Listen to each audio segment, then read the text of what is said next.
Andy Priault, la 6e place pour Robeuf, 5e place pour Nicolas Larini, Thiago Montero est sur la 2e ligne de cette grille de départ avec le 4e chrono. Il va avoir un rôle intéressant à jouer, Montero, mais il devra aussi quand même faire attention à une stratégie d'équipe parce que devant lui, il y aura son coéquipier Yvan Muller, et Yvan Muller est chez lui en France sur le tracé qu'il connaît le mieux de la saison probablement. Oui, ça va être un petit peu compliqué pour Montero parce qu'il est rapide, il n'a pas beaucoup de handicap de poids, donc il a une voiture qui devrait être performante au fur et à mesure des 19 tours de la course, mais ne pas commettre d'erreur, ne pas aller titiller trop près Yvan Muller chez Seat qui est bien placé, ou tout du moins qui peut estimer être bien placé au championnat, donc une situation difficile pour le jeune portugais. Et puis alors, on ne peut évidemment être que ravi, alors que l'on voyait Jean-Fabien Defoe sur cette image, un des responsables de la presse chez Seat. On ne peut être que ravi quand même de voir cette première ligne sur la grille de départ. Pierre-Henri, pour nous, francophone, hein, petit cocorico, avec d'une part la Chevrolet d'Alain Menu qui a été la plus rapide, juste à ses côtés Yvan Muller, le français au volant de sa Seat.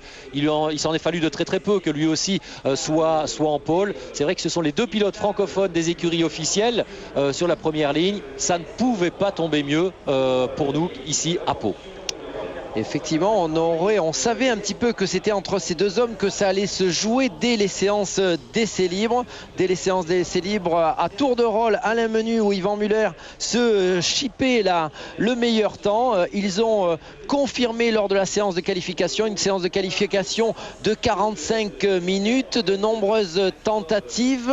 Et effectivement, ces deux hommes ont réalisé ce qu'ils souhaitaient faire avant cette qualification. Ouais, même si Yvan aurait évidemment aimé lui aussi trôner tout en haut de cette grille de départ, il sera quand même sur la première ligne et ça c'est déjà une belle réussite pour Oreca. Ensuite il y aura Augusto Farfus. On n'a plus d'inquiétude hein, sur Augusto Farfus, en tout cas quant à son état de santé. Effectivement, Augusto Farfus qui avait... alors c'est étonnant parce qu'Augusto Farfus finalement, visiblement... il va être rétrogradé. Alors pour quelle raison? Alors là voilà, c'est pour ça que j'ai eu un petit instant de flottement, mais sur la grille de départ effectivement on découvre qu'Augusto Farfus n'est pas sur sa 2e ligne, à la 3e place qu'il avait décroché lors de son tour le plus rapide. En revanche, et on le retrouve sur la 7e pénalité, donc 13e. Alors visiblement il a dû prendre des places pour peut-être un changement de moteur, puisque vous savez que la règle dans ce championnat, on va aller enquêter pour cela, mais Augusto Farfus avait réalisé le 3e temps avant son gros crash. On a vu ces mécaniciens qui avaient totalement reconstruit la voiture.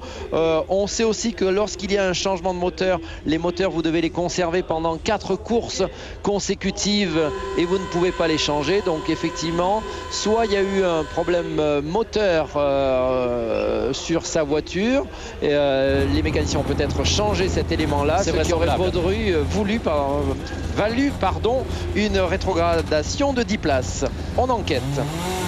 Allez, le lancement de ce tour de préparation extrêmement important, vous le savez, départ lancé dans cette première des 2 courses de Pau. Sur la première ligne de la grille de départ, Alain Menu au volant de sa Chevrolet bleue et à ses côtés, sur sa Seat jaune, Yvan Muller, le pilote français. En quête, Yvan, d'un 2e succès dans ce championnat du monde des voitures de tourisme. Après sa victoire décrochée la saison dernière à Brands Hatch, Alain Menu en quête d'une 2e victoire cette saison. Ce serait sa 3e victoire dans le championnat du monde des voitures de tourisme depuis qu'il y participe. Sur ce circuit de Pau, je peux vous dire que ces deux-là ne vont rien lâcher. Ils la veulent tous les deux, la victoire. Derrière, placé en embuscade bien sûr, 2 autres, Seat et Chevrolet, celle de Thiago Montero, celle de Nicolas Larini. La BMW, la première BMW, celle d'Andy Priault, n'arrive que sur la 3e ligne de la grille de départ. Et donc les autres BM, celle de chez Schnitzer avec Augusto Farfus et également Jörg Müller, seront aux 13e et 17e place. Ça sera difficile pour elle, surtout sur ce circuit, difficile à dépasser.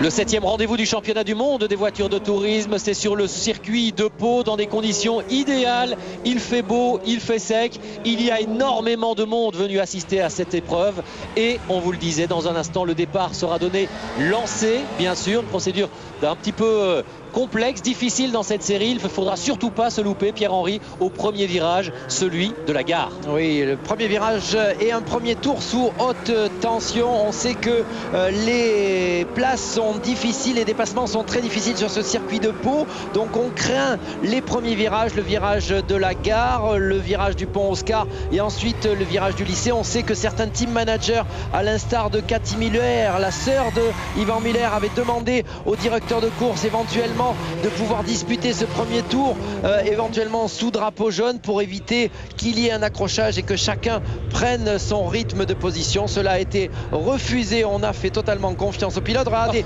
déjà Yvan Muller et Alain Menu, on se fait un petit bisou. Donc la première manœuvre d'intimidation, Alain Menu qui n'en perd pas nécessairement le sourire. Attention, nous sommes dans la ligne droite de ce circuit de Pau pour le départ du 7e rendez-vous du championnat du monde de tourisme. C'est parti, le feu est passé au vert et attention, peut-être un petit avantage pour la Seat. Non, la Chevrolet d'Alain Menu reste à l'intérieur et Alain Menu avec déjà une voiture en travers, c'est l'Alfa Romeo de James Thompson ou de Tillmans peut-être.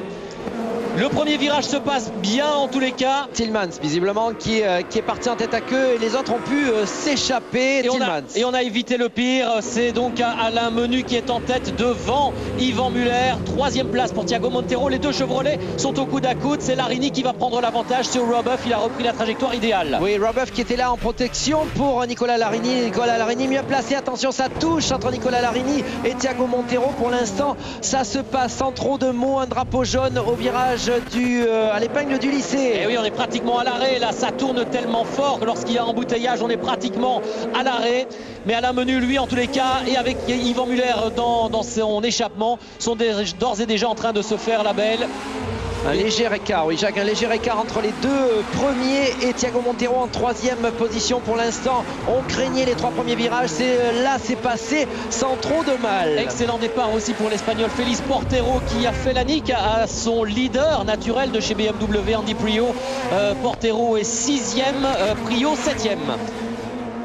Bonne information, Alain Menu dont la Chevrolet est relativement ou est très rapide dans ce bout de ligne droite. On a vu des trajectoires totalement différentes pour Alain Menu. Attention, un drapeau jaune, toujours la voiture de Tielemans à la sortie de la grande courbe et avant le virage de la gare. Donc ne pas dépasser, conserver sa trajectoire et préparer la longue montée vers le pont Oscar. Oui, interdiction évidemment de se dépasser à cet endroit tant que les drapeaux jaunes sont agités. Le drapeau vert signale la fin de zone. Caméra embarquée avec le phare de Yvan Muller. On voit ce qui se passe au virage du lycée. L'attaque du gauche du casino et du parc Beaumont, l'endroit le plus rapide du circuit au niveau des virages. Le point Henri à l'issue de ce premier tour. Alain Menu est en tête donc devant Yvan Muller. 3e place pour Thiago Montero, la 4e pour Larini. Larini qui s'est fait dépasser, me semble-t-il, par Rob Huff désormais. Portero est juste derrière les deux Chevrolet et c'est Andy Prio qui suit le champion du monde en titre. Et Larini, Jacques, a conservé quand même son bien. On sait que Rob Huff est là un petit peu en protection. Il est plus léger que Nicolas Larini, mais Nicolas Larini est mieux placé au championnat. Donc il devrait essayer de privilégier son coéquipier. Au-delà, on retrouve un Augusto Farfus qui est déjà remonté au 9e rang. Il y a ensuite James Thompson en 11e position. Anthony Beltoise est 15e, juste dans les roues de Jörg Müller.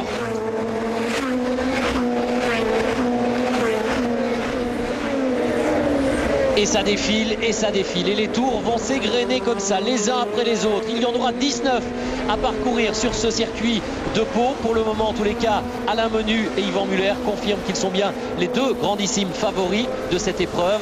Alors qu'Augusto Farfus est déjà à l'entrée, à la porte des points. Il est 9e, Augusto Farfus. Impressionnant le retour du Brésilien. Impressionnant, c'est l'homme qu'il faudra surveiller. Effectivement, un des plus rapides, le plus rapide des BMW hier. Il s'était lancé de la 13e position. Il est déjà en 9e position. On l'a vu extrêmement agressif. Il est là pour récupérer les points qu'il avait perdus à Valence. Donc il va faire son maximum, essayer de remonter dans les 8 premiers. On peut lui faire confiance. Et Alain Menu et Yvan Muller qui emmènent toujours ce train d'enfer. Ce sont les deux seuls pour le moment à pouvoir tourner sous la minute 24 secondes, une 23,6 pardon, alors que l'on revoit le départ. Yvan Muller était bien parti, il avait pratiquement quelques 50 cm pratiquement d'avance sur Alain Menu, mais Alain Menu était sur la bonne trajectoire, on revoit. Eh oui, il y a eu touchette Pierre-Henri en fait entre les deux Néerlandais, Tom Coronel et sa Seat Orange et Olivier Tielemans avec son Alfa Rouge. Et l'élément du pare-choc avant qui s'échappe, pare-choc avant en carbone, pas de problème pour les autres concurrents. Alain Menu toujours en tête au virage de la gare, suivi par Yvan Muller, troisième Thiago Montero, quatrième Larini, Euf, Portero, Andy Priaulx. Eh oui, ils ont repris leurs positions respectives, Larini et Euf, dans cet ordre-là, alors que vous voyez Thiago Montero qui a un petit peu de mal à suivre le rythme d'Yvan Muller et d'Alain Menu. Oui, surprenant, Thiago Montero qui était relativement proche de Yvan Muller en qualification. C'est le pilote portugais, moins lesté avec une voiture plus légère, moins de handicap de poids pour le pilote portugais. Néanmoins, pour l'instant, ça ne l'aide pas.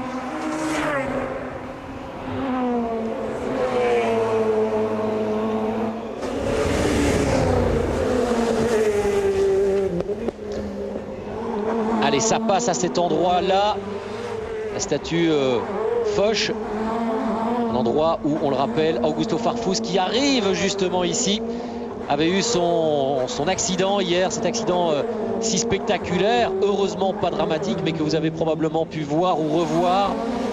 Une voiture qui est partie à la faute en tonneau. Et Augusto Farfus qui est sorti miraculeusement indemne de cet accident. Toujours Alain Menu et Yvan Muller. On peut donner aussi des nouvelles d'Anthony Beltoise, le nouveau venu dans la catégorie championnat du monde pour cette épreuve de Pau. Anthony Beltoise est toujours le leader des indépendants. Il occupe actuellement la 15e position. Ouais, 15e Anthony pour ses débuts. Son entrée dans le championnat du monde des voitures de tourisme, c'est pas mal. Il suit pour le moment toujours le tempo de Jörg Müller, qui est quand même, on le rappelle, l'un des deux co-leaders du championnat du monde des voitures de tourisme, qui est juste devant lui.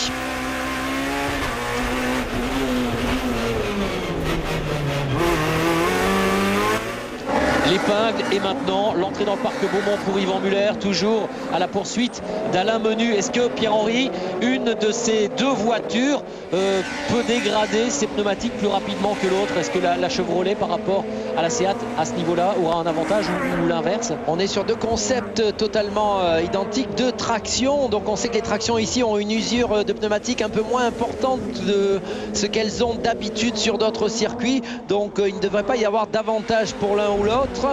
Néanmoins la course est longue, 19 tours, alors que Augusto Farfus est en train de mettre la pression sur Jordi René. Augusto Farfus 9e position. Ça va être difficile pour le pilote espagnol de maintenir ce rythme là. Oui, de tenir le Brésilien dans ses rétroviseurs tout au long des 14 tours restants. On sait que Farfus est impétueux, il a un panache exceptionnel, c'est un attaquant, le couteau entre les dents, Farfus. Et Jordi Genet, lui, parfois est un petit peu gentil, alors qu'il est extrêmement rapide également, l'Espagnol de chez Seat. Mais en revanche, en course, parfois, il a du mal à se faire totalement respecter. Pour le moment, en tous les cas, il tient le Brésilien en respect.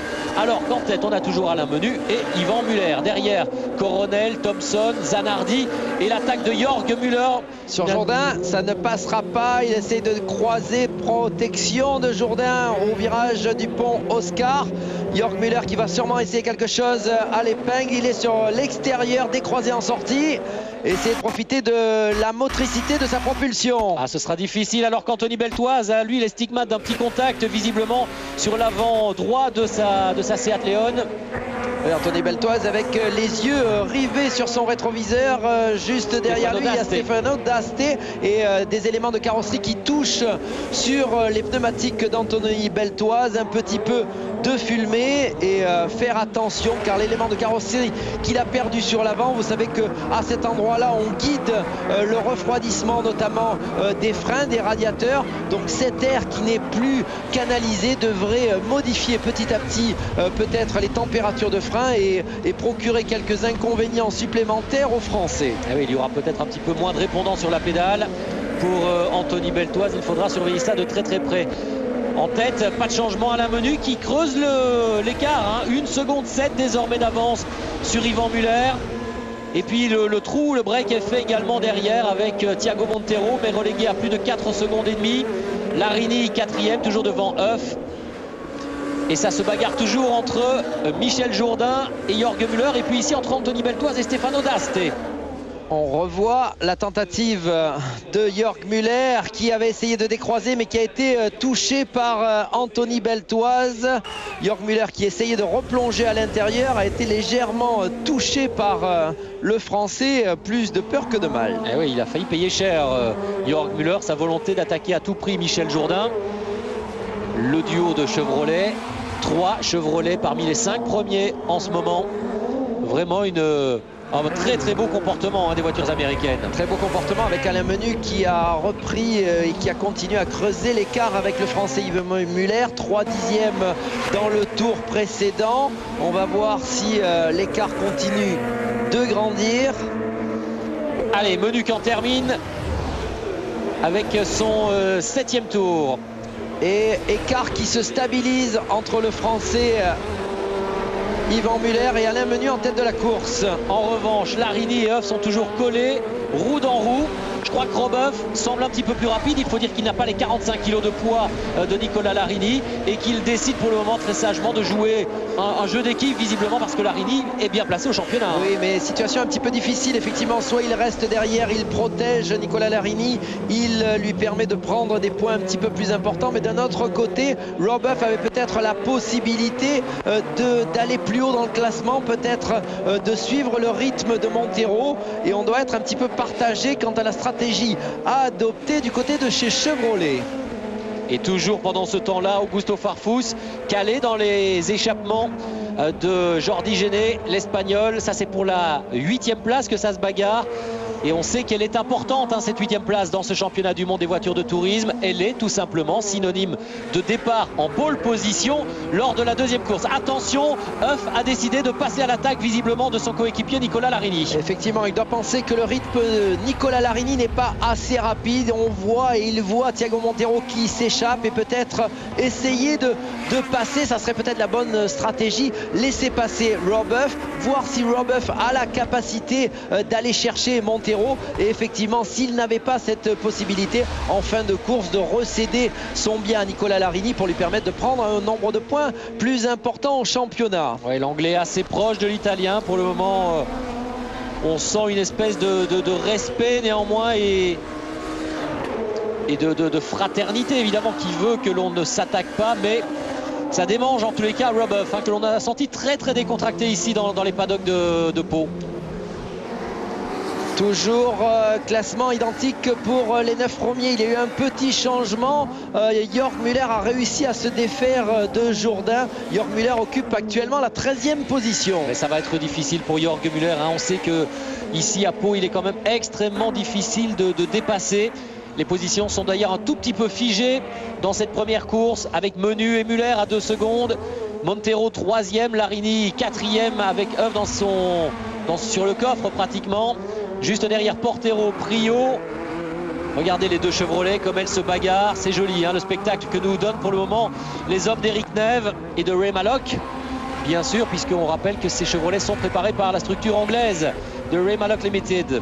On est au cap de la mi-course, Jacques. Effectivement, dans cette partie-là, quand on n'a pas pu faire la différence, on peut espérer sur la fin de course que les réglages adoptés sur les voitures, des réglages différents, permettent d'économiser un petit peu plus les pneumatiques. Si on n'a pas pu creuser l'écart en début de course, peut-être quelques évolutions. C'est ce qu'attendent actuellement les pilotes.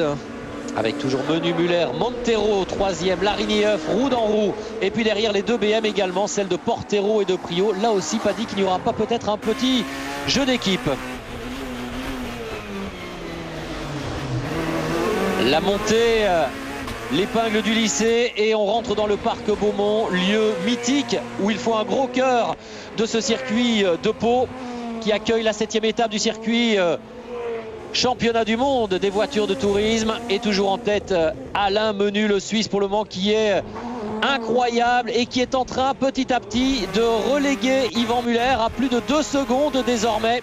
Ça devient difficile visiblement pour l'Alsacien de suivre le tempo d'Alain Menu. Et des trajectoires totalement différentes entre Alain Menu et le Français Yvan Muller. Yvan Muller qui coupe abondamment ses chicanes ou tout du moins les trottoirs. Attention, un drapeau jaune.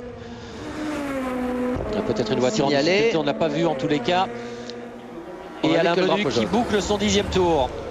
Alain Menu, Yvan Muller, Thiago Montero qui conserve ce rythme-là légèrement plus rapide que le Français. Ouais, sur ce tour-ci, effectivement. Les deux Chevrolet ensuite, les deux BMW de Portero et de Andy Priaulx ensuite. Et toujours la bagarre entre Nicolas Larini et Robuff. Et ici, Jordi Genet qui défend son bien face à Augusto Farfus. C'est la 8e place qui est en jeu, c'est-à-dire la pole position dans la 2e course qui sera à vivre en direct sur Eurosport à partir de 15h30, je vous le rappelle. Augusto Farfus qui avait légèrement temporisé les tours précédents. On pensait qu'il n'arrivait plus à suivre le rythme des pilotes espagnols, mais ce n'était que partie remise. Ah ouais. Il met la pression. Ouais, il met la pression. Genet qui du coup monte de manière un petit peu trop abondante sur les trottoirs ici. On sent qu'il est mis sous pression et qu'il a un tout petit peu de mal pour le moment. Jordi a résisté à Augusto Farfus. Et dans ces situations-là, il faut essayer de ne pas commettre de faute à la régulière. C'est extrêmement difficile de trouver la place pour pouvoir dépasser. Donc il faut rester concentré, occuper le terrain, ne pas laisser la moindre ouverture dans laquelle pourrait s'infiltrer Augusto Farfus. Et Augusto Farfus avec une BMW moins à l'aise sur les bordures. On voit les Seat, on voit les Chevrolet aller sur les trottoirs. Les BMW sont moins à l'aise dans cet exercice spécifique. Ouais, effectivement, hein, ils ont décidé de moins escalader les pilotes BMW. Regardez chez Chevrolet, si on est un petit peu tendu, en passe peut-être d'aller chercher une 2e victoire cette saison pour Alain Menu. Alain qui conserve 2 secondes 7 d'avance sur Yvan Muller. Un écart totalement stable. Les pilotes ont pratiquement tourné dans le même centième au tour précédent. Et Montero qui se rapproche, lui. Thiago Montero, il n'est pas loin du Français. À l'épingle, les deux Chevrolet se font petit à petit manger aussi par les deux BMW de Portero et Priaulx. Il va y avoir une grosse bagarre pour la 4e place parce que Larini, Huff, Portero et Priaulx sont en train de se rapprocher. Ils se tiennent en moins de 2 secondes. Jacques, je peux parier que Augusto Farfus ne va pas rester dans cette position. Il est actuellement 9e. On sait que le départ de la 2e course sera en grille inversée concernant les 8 premiers. Donc le 8e partira premier. Et Augusto Farfus sait que ça peut changer totalement la physionomie de son week-end. Donc connaissant l'attaque, l'ambition du pilote brésilien, on n'en restera pas là. C'est clair, il va passer à l'attaque alors qu'Alessandro Zanardi pour sa part a eu un contact un petit peu trop appuyé avec un rail. Oh, et Chevrolet, c'est Nicolas Larini avec une crevaison à l'avant-gauche. Il y a surtout une roue qui, je dirais une attache de suspension visiblement du porte-moyeu inférieur, qui visiblement a lâché. Alors a-t-elle lâché suite à une petite touchette de Nicolas Larini? A-t-elle touché tout simplement parce que les trottoirs ici sur Pau sont relativement agressifs? On a vu de nombreuses voitures hier souffrir d'incidents mécaniques, oui, notamment les Seat. Des bris d'amortisseurs, de berceaux également. Ça avait été le cas pour Yvan Muller. Oui, Yvan Muller, il y a eu Pierre-Yves Cortals aussi, il y a eu Tom Coronel, il y a eu O'Brien. Donc il y a eu pas mal de pilotes qui ont titillé les rails, mais après avoir eu quelques problèmes mécaniques. Et malheureusement pour Nicolas Larini, qui était le pilote Chevrolet le mieux placé au championnat, il y a une fin de course qui va lui ôter tous ses espoirs de points. Du coup, eh bien, Augusto Farfus n'est plus obligé de prendre tous les risques. Il est désormais 8e. Il repartira en pole position dans la 2e course, en restant à cette place-là derrière Jordi Genet.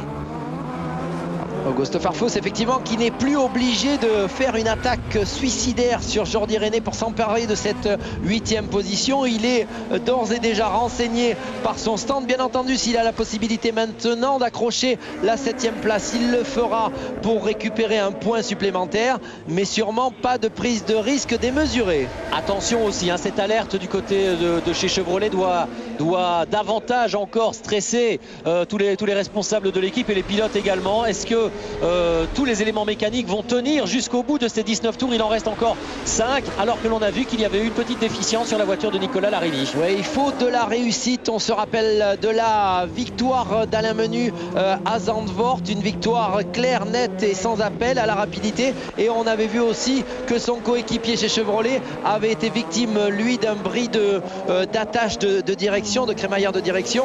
Donc tout peut arriver. Cela doit mettre une pression supplémentaire pour Alain Menu. Il a 2 secondes 4 d'avance sur Yvan Muller et on peut penser que le Suisse sera des plus prudents quant à l'absorption des trottoirs.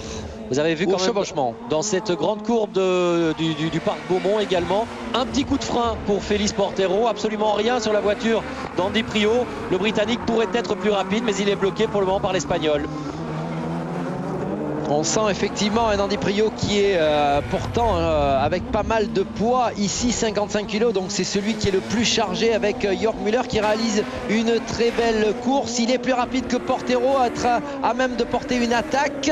Eh oui, mais avec ses 55 kg, effectivement, dans la ligne droite, il a un petit peu plus de mal, évidemment, que l'Espagnol, même en bénéficiant de l'aspiration. Il faut pouvoir les emmener et puis surtout, il faut pouvoir s'arrêter et pouvoir ralentir suffisamment sa voiture, ce qu'il ne peut pas faire actuellement. Et visiblement, pas de consigne, en tous les cas, entre les pilotes BMW.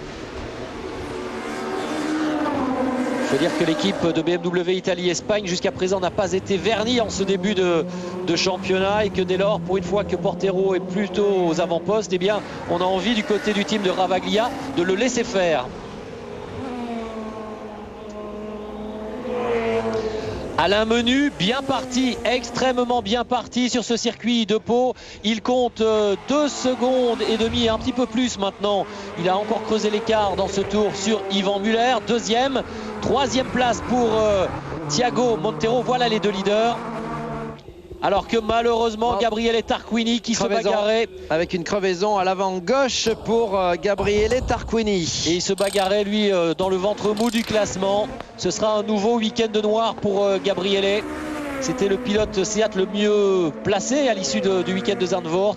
Mais en revanche, là, il vient d'entamer une série noire. 0 points à Valence et peut-être 0 points ici aussi sur le circuit de Pau. En tous les cas, ça semble difficile désormais. Un écart qui se creuse légèrement en tête. Alain Menu maintenant avec 2 secondes 9 d'avance sur le Français Yvan Muller. Thiago Montero à 3 secondes 3. Donc le Portugais n'est pas très loin d'Yvan Muller, mais néanmoins pas suffisamment près alors qu'il reste 3 tours pour venir menacer le Français. Oui, des écarts qui sont relativement importants dans une course de WTCC. Hein. C'est assez rare de voir le 4e Robuff relégué à 11 secondes dans ce championnat où les écarts sont souvent si réduits. Attention, Augusto Farfus qui place une attaque ici sur Jordi Reynet qui n'a pas complètement fermé la porte et à la relance il va être battu, le pilote espagnol. Incroyable. On vous disait qu'il était gentil. Il est incroyable ce Augusto Farfus parce que l'attaque n'était pas véritablement franche. On pouvait estimer que Jordi Reynet avait toutes les raisons de fermer cette porte-là. C'est ce qui fait sûrement la différence entre un grand pilote et un bon pilote. N'enlevons pas tout le mérite à Jordi Reynet. Il a déjà remporté une course de WTCC. Mais effectivement, on a senti dans cette défense qu'il n'y avait pas toute la volonté nécessaire pour résister. Eh oui, il n'y avait pas toute l'envie effectivement de résister à Augusto Farfus. Bon, pour le moment, Jordi Reynet sera néanmoins avec cette 8e place sur la pole position de la grille de départ. Enfin, il aurait certainement pu résister, surtout à cet endroit-là. Hein. Alors peut-être qu'il n'avait pas envie de perdre Jordi Reynet la possibilité de s'élancer en première ligne de la 2e course. Jordi Reynet qui ne joue pas placé pour l'instant pour le championnat du monde, donc il préfère peut-être se consacrer à une possible victoire lors de la 2e course et ne pas éventuellement tout perdre pour conserver une 7e place. C'est peut-être aussi ce qu'il avait dans la tête. Eh oui, on va le lui souhaiter en tous les cas. Toujours est-il que Augusto Farfus, depuis qu'il a fait sauter le bouchon gêné, regardez comme il s'envole. Et il va tenter de revenir sur les 2 tours restants sur les 2 autres BMW, celle de Félix Portero et Dandy Priaulx, le champion du monde en titre, qui pour le moment reste bloqué au 6e rang, on vous le rappelle, de cette première des 2 courses de Pau, toujours emmenée par la Chevrolet d'Alain Menu. Dandy Priaulx toujours derrière Portero, 2 BMW, une BMW sans handicap de poids, celle de Félix Portero, une BMW avec 55 kg. On sait qu'ici le poids est un handicap important. On estimait la pénalité de 10 kg à peu près 13 centièmes. Donc vous voyez qu'avec 55 kg, on peut estimer qu'Dandy Priaulx est à peu près 7 ou 8 dixièmes plus rapide que Portero à la régulière. Alain Menu, toujours solide leader avec plus de 2 secondes et demie d'avance sur Yvan Muller. Thiago Montero, l'ancien pilote Jordan, est en 3e position. Robuff 4e. Il est revenu à moins de 11 secondes. Alain Menu qui a commencé petit à petit à lever très légèrement le pied. Il prend moins les bordures. Il cherche moins évidemment le 10e nécessaire pour se mettre à l'abri d'un retour éventuel. Là il gère désormais. Je pense qu'Yvan Muller a compris que ce ne serait pas possible non plus d'aller chercher le Suisse. Et là, on va surtout protéger le matériel, non? Oui, on va protéger le matériel et chacun aura trouvé son compte dans ce résultat s'il restait comme cela. Alain Menu qui était venu chercher la victoire et qui estime que jouer placé pour le championnat, c'est quand même une mission beaucoup plus difficile. Et le Français Yvan Muller qui récupérerait un podium à Pau et qui récupérerait surtout 8 points dans la quête du championnat. Ça serait super. Une voiture fortement endommagée, celle de Anthony Beltoise. Anthony Beltoise, il a perdu du terrain. Il occupait tout à l'heure la 13e position. Il est maintenant en 15e position avec une voiture passablement amochée à l'avant. On l'avait vu et maintenant c'est l'arrière qui s'y met. Attention, on est large. On est sur la partie où il n'y a pas beaucoup de grippe dans le parc Beaumont. Attention, Anthony, de ne pas commettre une erreur irréparable. Mais il se débrouille encore le Français malgré l'état de sa voiture. C'est vrai qu'il a dû laisser passer Dasté et Hernandez. Mais il tient quand même cette 15e place. Nous sommes entrés pour Alain Menu en tous les cas dans le dernier tour. Ces pilotes-là doivent encore franchir la ligne d'arrivée pour rentrer dans ce dernier lap. C'est parti pour Alain Menu déjà dans la montée de la gare. Suivi par Yvan Muller à moins de 2 secondes et demie désormais.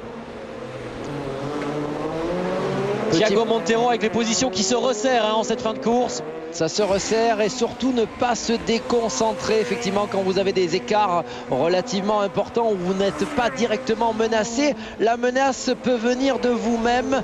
Vous êtes déjà en train de faire le point sur les points que vous avez récupérés ou sur le podium auquel vous allez participer. Quelquefois, votre pied a du mal à trouver la pédale de frein ou le bon positionnement. On a déjà vu ça par le passé. Allez, Alain Menu dans les dernières encablures, les derniers virages de ce circuit de Pau.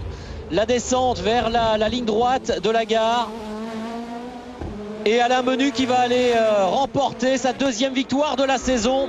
La 3e dans l'histoire du championnat du monde des voitures de tourisme. Et il offre de nouveau ce beau cadeau à Chevrolet. Victoire d'Alain Menu à Pau. Il s'impose devant le Français Yvan Muller. La 3e place pour Thiago Montero. Superbe podium. 3 francophones ou quasiment francophones même pour Thiago Montero. Robert termine 4e, 5e place pour Portero, la 6e pour Dandy Priaulx, 7e Augusto Farfus dans les roues d'Dandy Priaulx, superbe remontée du Brésilien, la 8e place à l'instant pour Jordi Genet.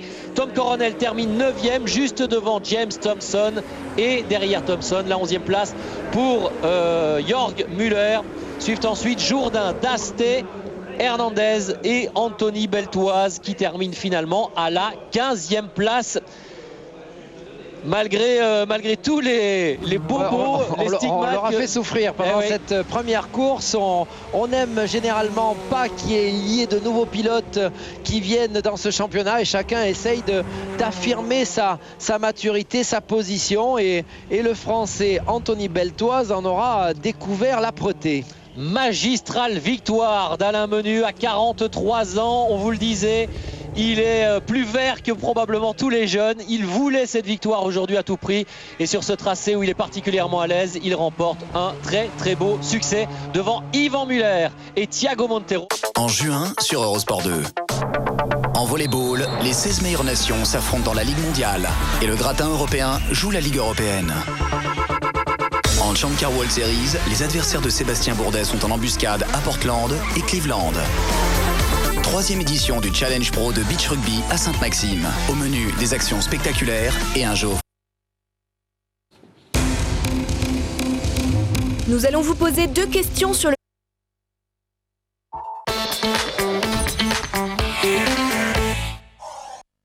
Le Lido, toujours aussi magique et encore plus spectaculaire. Découvrez la revue Bonheur. 70 artistes, 600 costumes somptueux, des décors et des jeux d'eau époustouflants. Vous vivrez un moment de pur bonheur. Profitez d'une offre exceptionnelle en appelant le 3260. Le Lido, avenue des Champs-Élysées, Paris.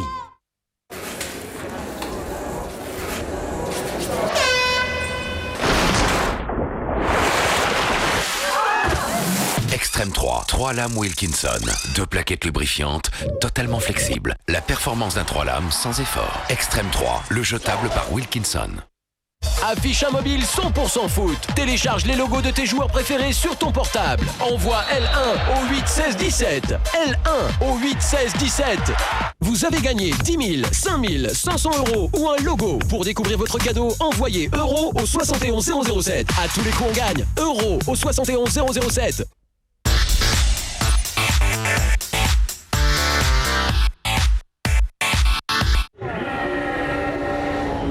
Retour à Pau avec la belle victoire, la 2e cette saison après la victoire de Zandvoort. Pour Alain Menu, le pilote suisse. Ah là, je peux vous dire qu'aujourd'hui, il est content, satisfait, le pilote suisse. Il s'impose devant Yvan Muller. Thiago Montero prend la 3e place. C'est le premier podium pour le pilote portugais qui a débarqué dans cette série aux Pays-Bas il y a 2 manches désormais. Robuff termine 4e, Portero 5e, Andy Prio 6e. Augusto Farfus va marquer des points et repartira en première ligne. 8e place pour Jordi Genet qui sera en pôle dans la 2e course. À noter la 15e place d'Anthony Beltoise qui s'est bien battu dans ce qui était son baptême du feu. Oui, avec une course difficile physiquement aussi, 19 tours sur ces circuits de Pau avec le stress engendré par la difficulté. On a vu un Anthony Beltoise relativement marqué par l'effort. Allez, Alain Menu vient d'arrêter sa voiture, d'être félicité. Il est tombé dans les bras évidemment d'Éric Neve. Yvan Muller également, le sentiment du devoir accompli, même s'il n'a pas pu se bagarrer réellement pour la première place. Hein. Petit à petit, il a vu s'éloigner la Chevrolet visiblement sans pouvoir revenir sur lui. Oui, je crois qu'il y avait peu d'espoir à la régulière quand on avait vu la performance de... Et on écoute Alain Menu. Vous savez, c'est ma 2e pole, parce que j'avais fait de gagner en partant de la pole, de ne pas faire d'erreur. Et j'ai poussé beaucoup fort dès le début de la course. Puis après, j'ai creusé un petit écart. Et donc, j'ai pu après temporiser sur la 2e partie. Et je pense que j'ai réalisé un excellent... résultat. Effectivement, il avait déjà réalisé cela à Zandvoort, une pole position, une victoire lors de la première course.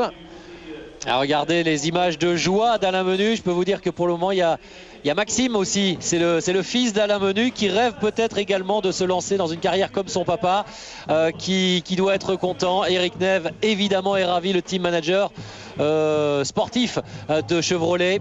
Menu s'impose devant Yvan Muller et Thiago Montero.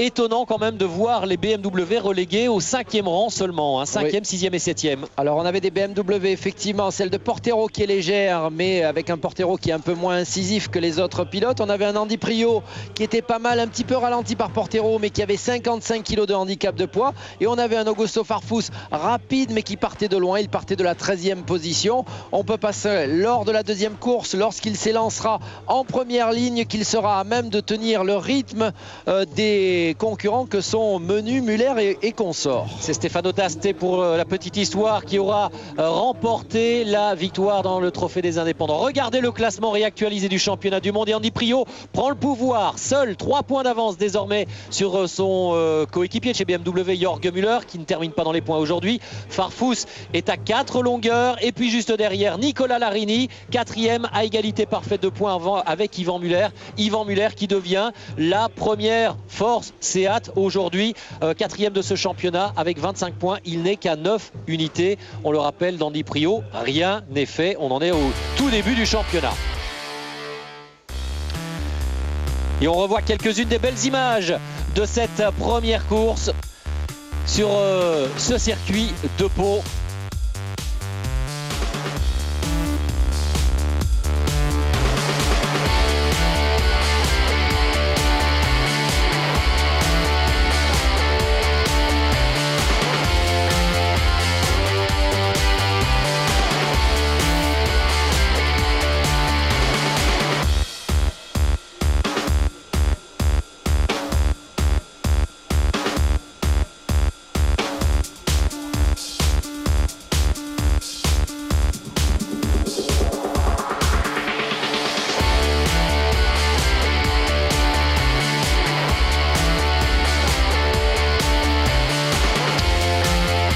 Quelques-unes des plus belles images grappillées par les caméras d'Olivier Denis au cours de cette première manche remportée donc par Alain Menu.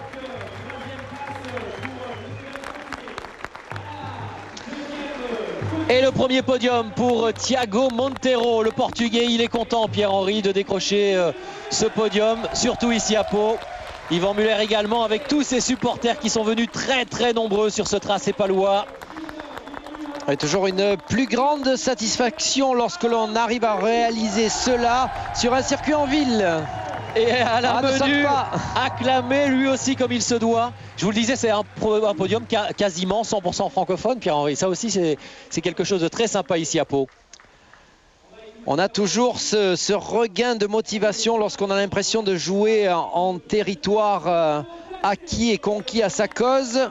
De nombreux supporters, effectivement, pour les francophones ou les francophiles, Muller, Portero et Alain Menu. Et Stefano D'Aste donc qui complète ce podium en tant lui que vainqueur du trophée Yokohama. Il est parvenu à positionner sa BMW, je vous le rappelais il y a quelques instants, en 13e place. Voilà. Et il y avait déjà le petit nœud papillon, évidemment, cher à RML lorsque l'on décroche la pole. C'est la tradition dans ce team anglais. Eric Neve, lui, vient recevoir le trophée du patron de team vainqueur pour Chevrolet, bien sûr. Et le God Save the Queen pour le team Ray Mallock Limited.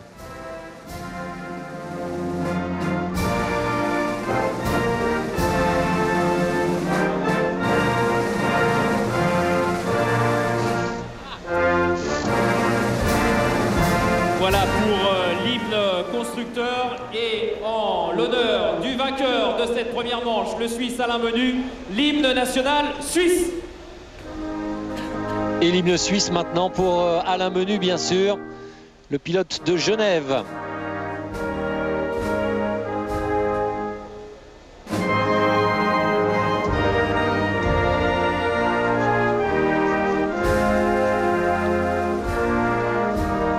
Voilà, applaudissements pour cette victoire. Il est content aussi quand même, hein, il me semble, Yvan Muller. Sous le regard de sa sœur, effectivement, team manager, elle, d'Hexagone, qui engageait la voiture de Pierre-Yves Cortals, mais aussi celle d'Anthony Beltoise ici à Pau. Et voilà un des représentants de Bérou qui vient, sponsor, un partenaire de ce championnat du monde des voitures de tourisme, qui vient féliciter